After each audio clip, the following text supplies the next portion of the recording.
Hi guys, it's Crystal. So just want to go ahead and carry on for Isaiah 43:18.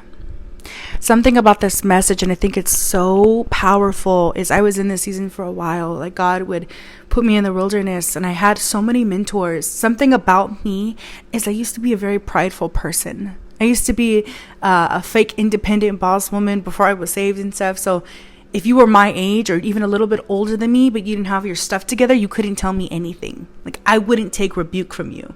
Very stubborn woman, very prideful woman. But God had to break that in me. And surprisingly, one of my very first disciplers, she was, I think, a year older than me. But something about her, like, I just saw her like a spiritual mother. Like, you're only a year older than me, yet you have so much knowledge. Like, it's so beautiful. Like, she could just tell you scriptures, and she's raised in Christianity, and just so many beautiful things. And I was like, girl, I gotta humble myself. Can you disciple me? And she was like, you're gonna be my first disciple, though. I don't know. She's like, I don't know. And I was like, but please, like. And then I had an eye for picking out people. One of them I just wanted for evangelism, right? And I had a leader for evangelism. I had a leader for prayer. I had a leader for this and that. I love wisdom. I loved being rebuked and loved being taught. God showed me a vision that I would have 5 people at my table discipling me. And that happened. And then he removed them. And when he removed them, and it wasn't just like, oh, let me just remove them. You know, I'm only on good terms with one of them. That was my very last one. And he removed the rest. It was like a knife to my heart. I felt so lonely.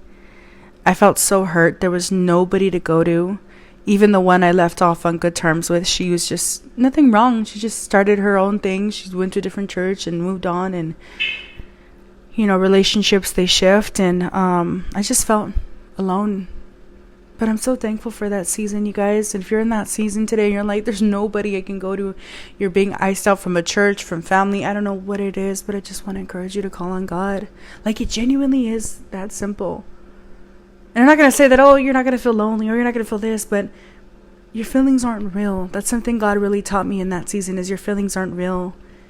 He was my friend. He was my brother. He was my sister. He was my discipler. He can be your everything.